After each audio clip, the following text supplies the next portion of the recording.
요한복음 16장 1절로 4절인데요. 오늘 우리 같이 한 목소리로 함께 봉독하겠습니다. 시작.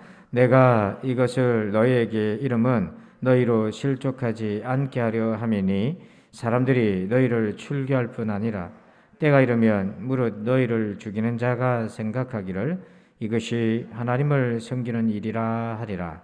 그들이 이런 일을 할 것은 아버지와 나를 알지 못함이라. 오직 너희에게 이 말을 한 것은 너희로 그때를 당하면 내가 너희에게 말한 이것을 기억나게 하려 함이요 처음부터 이 말을 하지 아니한 것은 내가 너희와 함께 있었음이라. 아멘. 할렐루야. 오늘 구원의 은혜 12번째 성숙의 힘이라는 제목으로 은혜를 나눕니다. 아주 가끔 요즘 들어서 더 그런데요. 오래된 일입니다. 한 5, 6년도 더 된 것 같은데 그때 일이 자꾸 생각이 나요. 제가 좀 미숙하고 연약하고 부끄러웠던 그런 행동들인데 그게 요즘 자꾸 불떡불떡 생각이 납니다. 그러면서 내가 그때 왜 그랬지? 왜 그랬을까? 지금이라면 당연히 그렇게 행동하지 않았을 건데 이런 생각이 가끔 들어요. 여러분은 그럴 때가 없습니까? 오늘 1절 말씀에 보면 내가 이것을 너에게 이름은 너희로 실족하지 않게 하려 함이니 신앙생활을 하다 보면 실족할 일이 참 많다는 거죠. 그러니까 예수님이 오죽하면 이 말씀을 하셨겠어요. 실족할 일이 많은데 실족하지 않기 위해서 말씀을 하시는 거예요. 자, 왜 우리가 믿음 생활을 하는데 실족할 일이 생깁니까? 2절 말씀 보면 사람들이 너희를 출교할 뿐 아니라 때가 이르면 무릇 너희를 죽이는 자가 생각하기를 이것이 하나님을 섬기는 일이라 하리라. 신앙의 이름으로, 그러니까 하나님을 섬긴다고 하는 그 이름으로 출교를 당하기도 하고 순교를 당하기도 하는 일이 있다는 거죠. 우리는 지금 뭐 출교를 당하거나 순교 당한 일이 없겠습니다만은 신앙의 이름으로 이렇게 오히려 핍박을 당하고 또 잘못된 신앙적 확신을 가지고 사람들에게 피해를 주고 또 피해를 받기도 하고 이런 일이 참 많다는 거예요. 역사적으로 보면 기독교 역사 속에 그런 아픔의 역사도 있고 또 개인적으로 신앙생활을 하다 보면 그렇습니다. 누구나 예외 없이 그때는 정말 믿음에 확신 가지고 했는데 뒤돌아보니까 잘못됐다, 틀렸다 이런 생각을 가질 때가 참 많지 않습니까? 여러분, 그래서 우리가 자신의 행동을 다시 한번 잘 생각해 봐야 됩니다.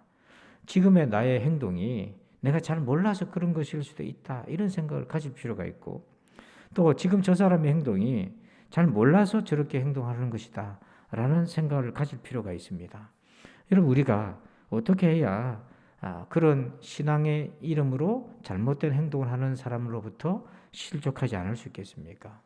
또 우리가 어떻게 해야 나 자신이 신앙이란 이름으로 잘못된 행동을 하지 않을 수 있겠습니까?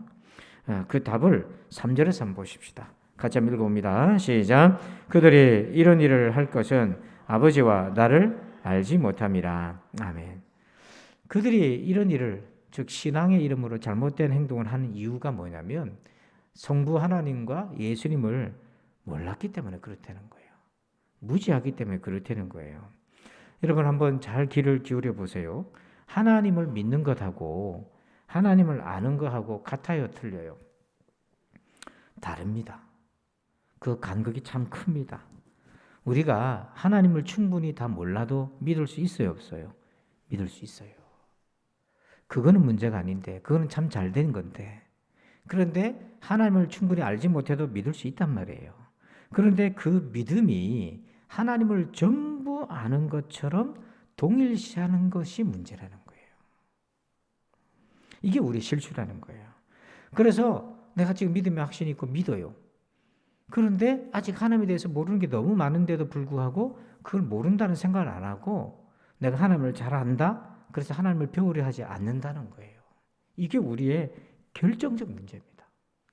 그래서 성경은 뭐라고 얘기하냐면 에베소서 4장 13절 한번 읽어봅시다. 우리가 다 하나님의 아들을 믿는 것과 아는 일에 하나가 되어 온전한 사람을 이루어 그리스도의 장성한 분량이 충만한 데까지 이르리니. 아멘. 여기 보면 하나님의 아들을 믿는 것과 아는 것이 별개로 얘기하고 있어요. 하나님의 아들을 믿는 믿음과 그분을 알아가는 것이 좀 다르다. 격차가 있고 간극이 있더라. 그래서 온전한 사람이라는 것은 성숙한 사람이거든요. 성숙한 사람이 되려면 지금 내가 믿고 있는 이 믿음과 점점 예수님을 알아가는 그 지식과의 간극이 좁아져야 돼요. 그러니까 여러분, 성숙은 뭐냐면 하나님을 알아가는 진보가 있고, 그리고 나의 믿음이 하나님을 알아가는 그 진보에 따라서 함께 진보해 나가는 것, 그게 성숙인 겁니다. 여러분, 우리가 이런 성숙의 은혜를 입으시기를 축복합니다. 반드시 성숙의 길을 걸어가야 돼요. 지금도 너무 많은 사람들이 자기가 잘 믿고 있는 것에 너무 확신을 가져서 하나님을 배우지를 않아요. 그렇기 때문에 믿음이란 이름으로 미숙한 행동을 너무 많이 하는 거예요. 신앙이란 이름으로 미숙한 생각을 너무 많이 하는 거예요. 너무 안타까운 거예요.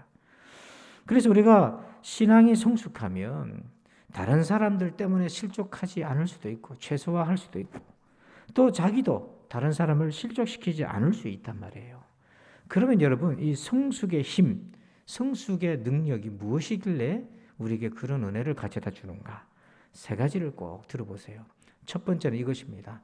용서의 공간을 만들어줍니다. 자, 누가복음 23장 34절을 같이 읽겠습니다. 이에 예수께서 이르시되 아버지 저들을 사하여 주옵소서 자기들이 하는 것을 알지 못함이니이다 하시더라. 아멘. 예수님이 십자가의 모진 고통을 당하시는 그 순간에 자기들을 조롱하고 십자가에 못 박았던 사람들 향해서 하나님께 용서의 기도를 하고 계세요.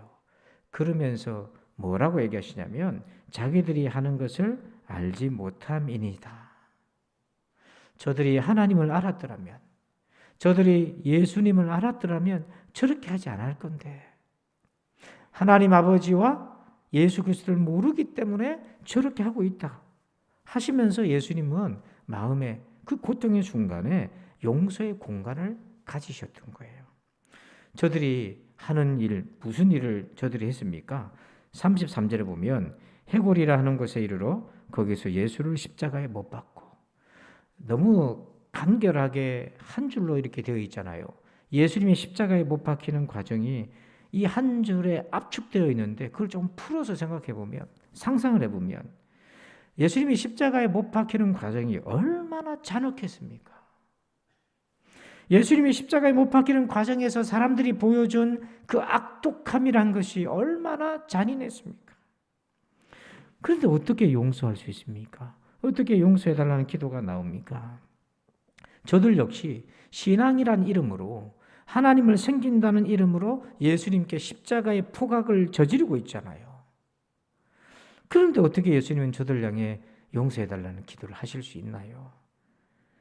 예수님이 그렇게 용서의 공간을 가지신 것은 저들이 하나님과 예수님을 알지 못하고 저렇게 하고 있기 때문이었다는 거예요.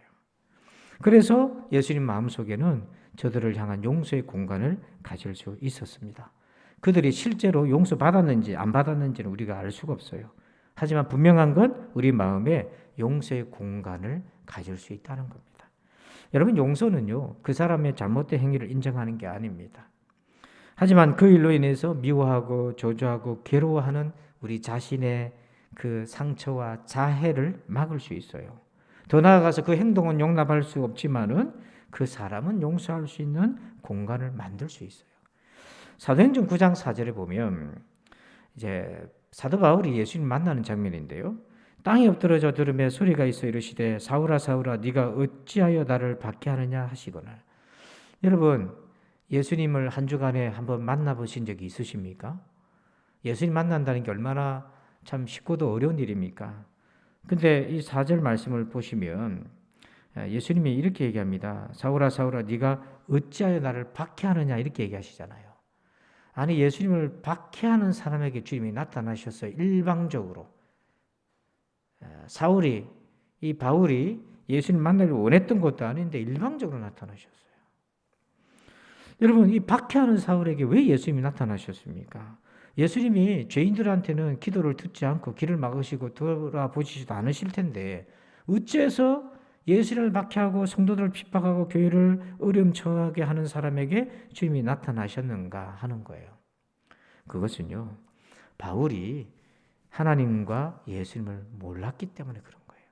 만약에 알았더라면 사도 바울이 될 수 있었기 때문에, 전혀 다른 사람이 될 수 있었기 때문에. 그래서 15절 한번 읽어봅시다. 같이 시작. 주께서 이르시되 가라, 이 사람은 내 이름을 이방인과 임금들과 이스라엘 자손들에게 전하기 위하여 택한 나의 그릇이라. 아나니아 보고 빨리 사울에게 가봐라, 제가 눈이 멀어 저러고 있다. 그러니까 이 아나니아가 거절했어요.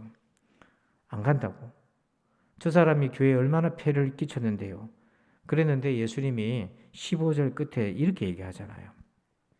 이방인과 임금들과 이스라엘 자손들에게 자기 이름을 전하기 위하여 택한 나의 뭐예요? 그릇이다, 이렇게 얘기해요. 이 말은 지금은 사도 바울이 사도 되기 전에 사울 시대 때 돌을 들고 교회를 핍박했어요.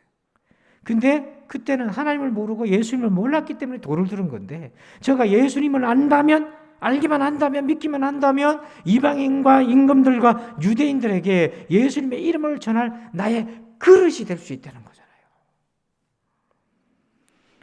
그래서 예수님은 돌을 들고 있는 사울의 모습에서 뭘 보셨냐면 저 손에 십자가가 들릴 것이다, 그걸 보신 거예요. 주의 그릇으로 보고 계셨던 거예요. 이렇게 보면 우리 모두가 지금 이 자리에 예수 믿게 된 것은 십자가에 예수님이 달리시면서 성부 하나님께 저들을 용서해 달라고 그렇게 용서하셨던, 기도를 올리셨던 그 용서의 공간 때문에 오늘 저와 여러분이 존재하는 거예요. 그래서 저가 하나님을 알고 예수님을 알기만 한다면, 믿기만 한다면 십자가를 손에 든 주의 그릇이 될 수 있는 사람이다. 그 용서의 공간 때문에 저와 여러분이 이 자리에 있다는 걸 꼭 기억하세요. 두 번째로요, 성숙의 힘이 무엇입니까? 은혜의 공간을 만듭니다.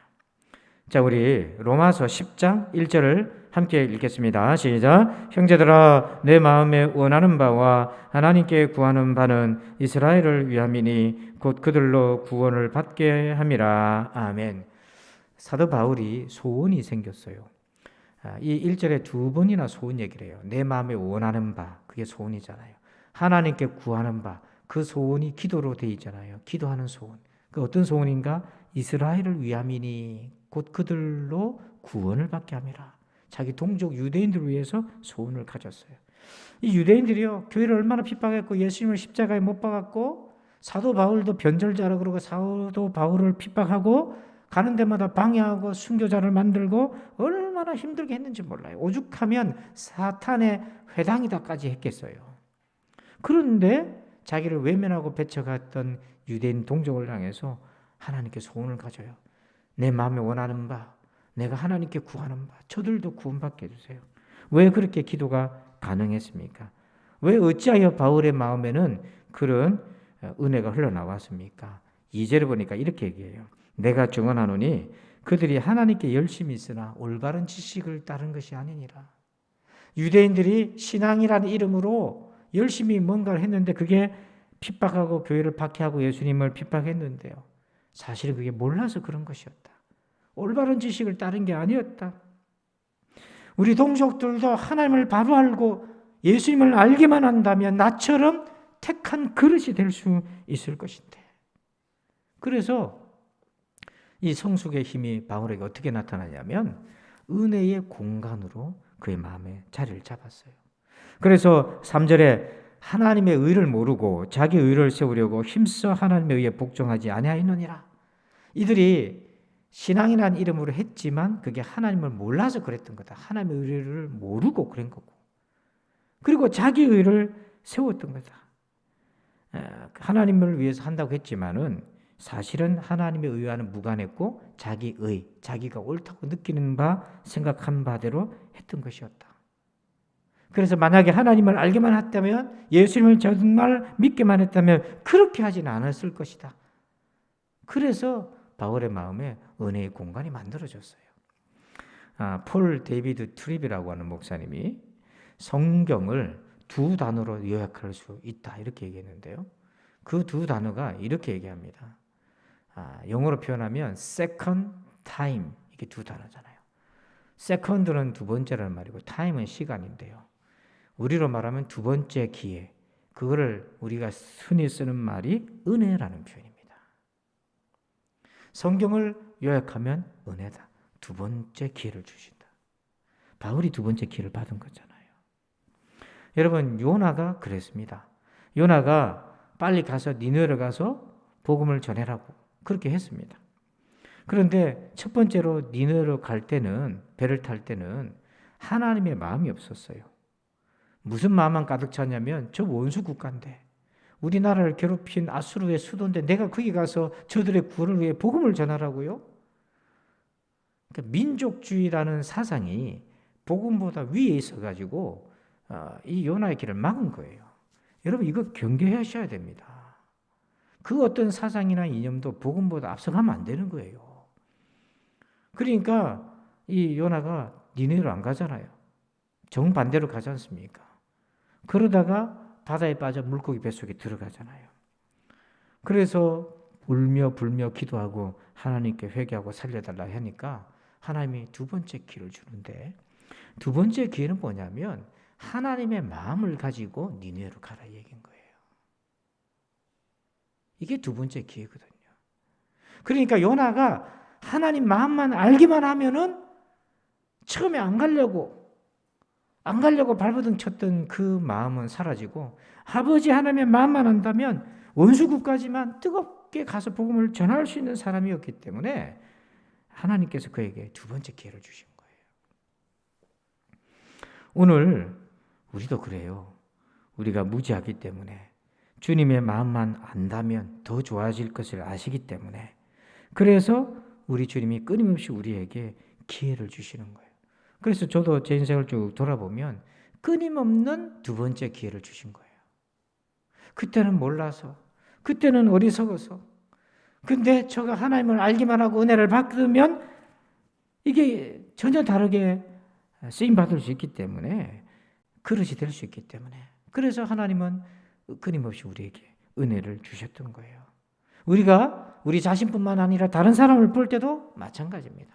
저 사람이 지금 은혜를 몰라서, 하나님을 몰라서 예수님 못 만나서 저런데, 만나기만 하면 정말 하나님 쓰임받는 그릇이 될 수 있는데, 그런 생각이 있을 때 우리 마음에 은혜의 공간이 만들어지고 두 번째 기회를, 은혜를 베풀어 주잖아요. 여러분, 그 장 프랑수아 만촌이라는 분이 필페 신드롬이라는 연구를 했는데요. 이게 뭐냐면 참 우리말이 틀린 것이 없어요. 옛말이. 잘한다 그러면 어떻게 합니까? 사람이 잘하잖아요. 이게 지금 이게 앞뒤가 맞아야 돼요. 잘한다 그러면 어떻게 한다고요? 잘합니다. 못한다 하면 어떻게 해요? 안 합니다. 그게 서양 심리학자들이 연구를 했는데 맞아요. 잘한다 하면요, 원래 못하던 사람도 잘해줘요. 근데 못한다 그러면요, 잘하던 사람도 안 합니다. 못해지게 돼요. 여러분, 그렇지 않던가요? 애들이 하는 말 있잖아요. 부모님이 공부해라 그러면 막 공부하려고 하는데 어떻게 그렇게 타이밍을 알고 공부해라 그러냐. 그러면 공부하고 싶어져요? 안 하고 싶어져요? 하기 싫어져. 이게 필페 신드롬이에요. 이게 왜 그런가 봤더니 저 사람이 능력이 있는데 상사한테 찍힌 거예요. 찍혀가지고 저 사람은 안 돼, 못해. 이렇게 낙인을 받으면 충분히 실력이 있는데 못한답니다. 안 하게 된대요. 요즘 같은 코로나 시국에는 서로 비대면으로 연결되기 때문에 대화를 잘 안 하기 때문에 일을 한두 번 시켜가지고 못하면 저 그릇이 안 되는구나 하고 딱 끊어버린대. 그러면 그 사람은 어떻게 되냐? 점점 실력이 있는데도 못해진다는 거예요. 어떻게 이걸 풀어야 되나? 서로 대화하면서 오해도 풀고 좀 더 이해를 시키면 충분히 잘할 수 있다. 이게 두 번째 기회를 주시는 거예요. 몰라서 그런 거죠, 우리가. 만약에 저가 하나님을 알고 그 예수님의 십자가의 구원의 은혜만 안다면 더 잘할 수 있는 사람이다. 그래서 우리 마음에 은혜의 공간이 만들어지는 것입니다. 세 번째는요, 3번 성수기임 제목 읽어봅시다. 시작. 변화의 공간, 변화의 공간을 만듭니다. 자, 고린도전서 13장 11절을 같이 읽겠습니다. 내가 어렸을 때에는 말하는 것이 어린아이와 같고 깨닫는 것이 어린아이와 같고 생각하는 것이 어린아이와 같다가 장성한 사람이 되어서는 어린아이의 일을 버렸노라. 아멘. 성숙의 세 번째 힘은 여기 말씀 보면 장성한 사람이 되어서, 즉 변화의 공간을 갖습니다. 그러니까 분명히 성장해서 보니까 정말 내가 어렸다. 말하는 것도 어렵고 깨닫는 것도 어렵고 생각하는 것도 어린아이 같고 행동하는 것이 그랬다. 만약에 어린아이 같은 그 수준에서 문을 닫아버리면 이 사람은 성장할 수가 없어요. 그러니까 성숙의 힘 세 번째는 뭐냐면 다른 사람을 향해서도 그렇고 자기를 향해서도 그렇고 이 변화된 공간, 변화할 수 있는 공간을 만들어주는 겁니다. 저 사람이 하나님을 알기만 하면, 예수님을 만나기만 하면 얼마든지 변화될 수 있는 사람이다. 그 공간을 내가 갖게 되는 거예요. 여러분, 사람은요, 자기 자신에 대해서, 허물에 대해서 별거 아닌 것처럼 치부하는 사람도 있어요. 그런 사람들 보면 좀 너무 속상하잖아요. 자기가 문제가 있는 줄 모르고 넘어가니까 답답하잖아요. 근데 반대의 성향도 있어요. 너무 자기를 괴롭히는 사람이 있어요. 자기 잘못한 거, 실수한 거 이런 걸 너무 괴롭히는 사람이 있어요. 저도 조금 그런 성향이 많은데 예민한 사람들이 좀 그런 게 있어요. 완벽주의 성향이 많은 사람들이. 나는 이것밖에 되지 않아 하고 자기를 단정 짓는 거예요. 이게 내 한계야 하고 자기를 단정 지어요. 어쩔 수가 없어 하고 단정을 짓는 거예요.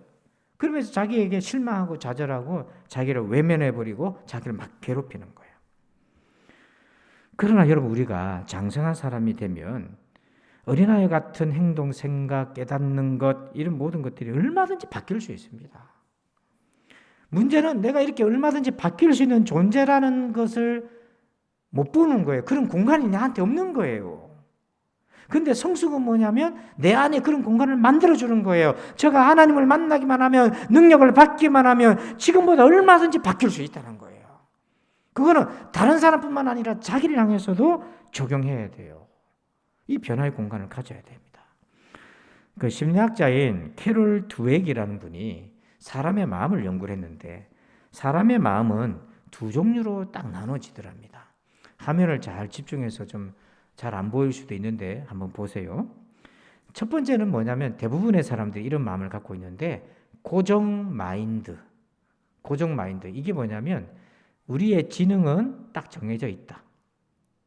그래서 변화가 없다. 이렇게 생각하는 사람이고, 성장형 마인드는 이 지능은 얼마든지 노력하면 성장할 수 있다. 이렇게 보는 사람이에요. 자, 여기에 따라서 행동이 완전히 틀려집니다. 먼저 고정 마인드셋을 가지고 있는 사람은요, 기본 전제가 뭐냐면 지능은 정해져 있다고 생각해요. 그래서 이 사람들의 숨은 욕구는 남들한테 똑똑하게 보이고 싶어요. 따라서 어떻게 행동하나? 도전 앞에서는 도전을 피합니다. 실패하면 망신당하니까 피해버려요. 역경 앞에서는요, 쉽게 포기해버려요. 노력에 대해서는요, 별거 아닌 것처럼 치부해요. 남이 비판하는 거에 대해서는 옳더라도 무시해버려요. 다른 사람이 성공할 때는 위협감을 느껴요. 그래서 그 결과는 뭐냐면 현재 수준에 정체되고 잠재력을 발휘하지 못한 상태로 머무는 거예요. 이게 고정 마인드를 갖고 있는 사람이에요. 변화의 공간이 없는 사람이에요. 성장 마인드는 어떠느냐? 기본 전제가 성장 마인드는요, 지능은 성장할 수 있다. 이렇게 믿는 거예요. 그리고 이 사람의 욕구는 더 많이 배우고 싶은 거예요. 더 많이 성장하고 싶은 욕구가 있고, 따라서 도전 앞에서는 도전을 받아들여요. 내가 성장할 기회로 여기고, 역경 앞에서는요, 맞서 싸워요. 내가 성장할 수 있는 기회다. 노력에 대해서는요, 내가 목표를 이루기 위한 도구로서 인정하는 겁니다. 열심히 노력할수록 내가 더 잘 될 수 있다고 보기 때문에. 남이 비판하는 거에 대해서는요, 그 비판에서 마음은 쓰려도 배워요. 또 다른 사람이 성공하는 거에 대해서는요, 교훈과 시기 질투보다는 교훈과 영감을 막 얻으려고 해요. 그리고 결과적으로 어떻게 되나? 잠재력을 발휘해서 이 사람이 할 수 있는 최고의 성과를 낼 수 있는 사람이 돼요. 이게 성장형 마인드를 갖고 있는 사람이에요. 여러분은 어떤 사람입니까? 여러분은 어디에 더 가까워요?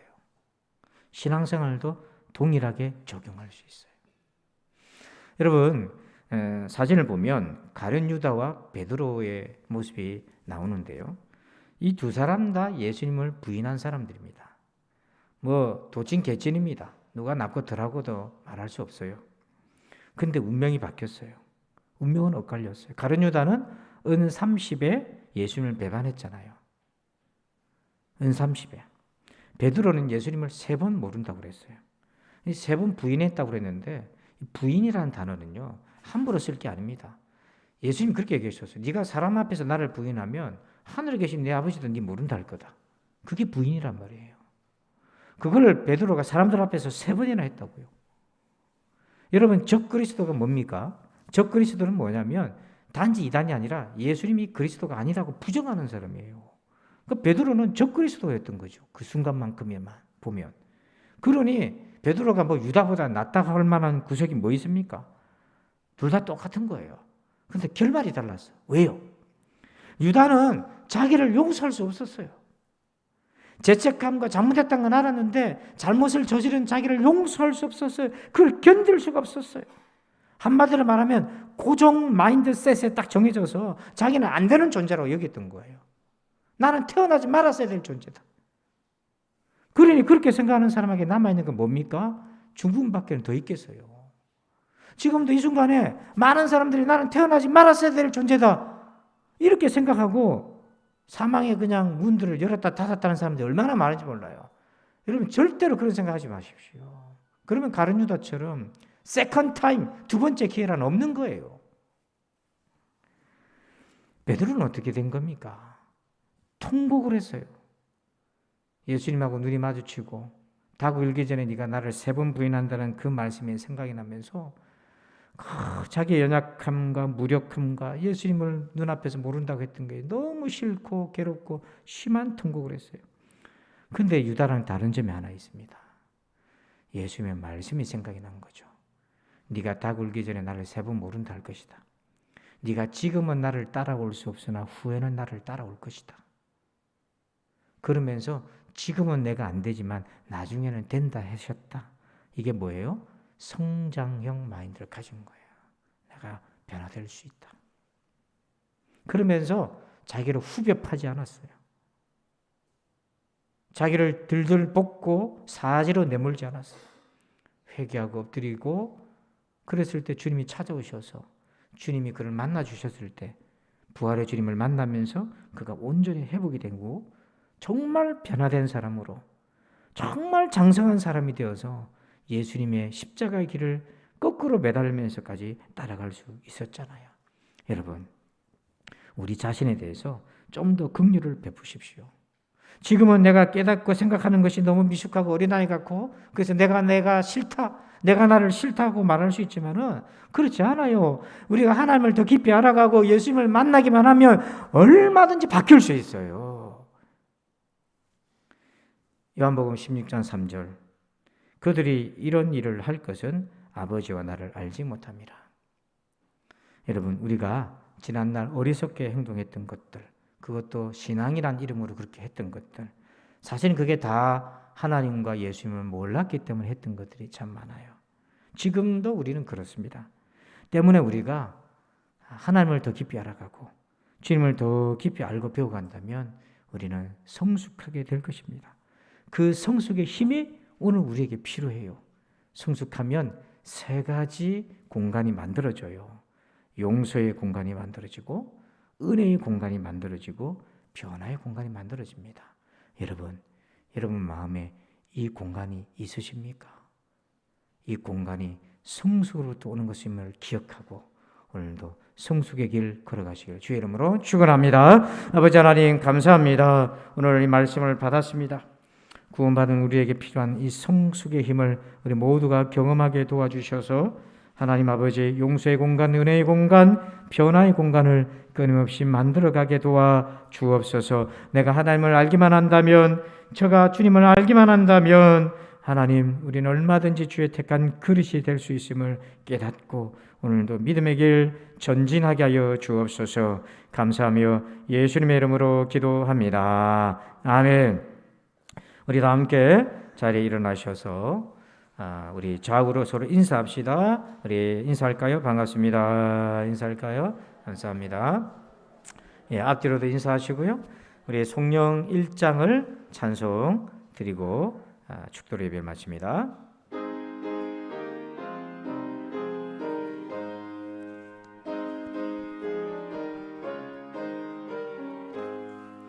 만복의 근원 하나님 온 백성 찬송 드리고 저 천사여 찬송하세 찬송 성부 성자 성령 아멘. 이제는 우리 구주 예수 그리스도의 은혜와 하나님 아버지의 그 크고도 놀라우신 사랑하심과 성령님의 감화감동 교통의 충만하심의 역사하심이 오늘 성숙의 힘을 배우며 발견하며 내 것으로 삼기를 원하는 저들 위해 이제부터 영원토록 함께 계실지어다. 아멘.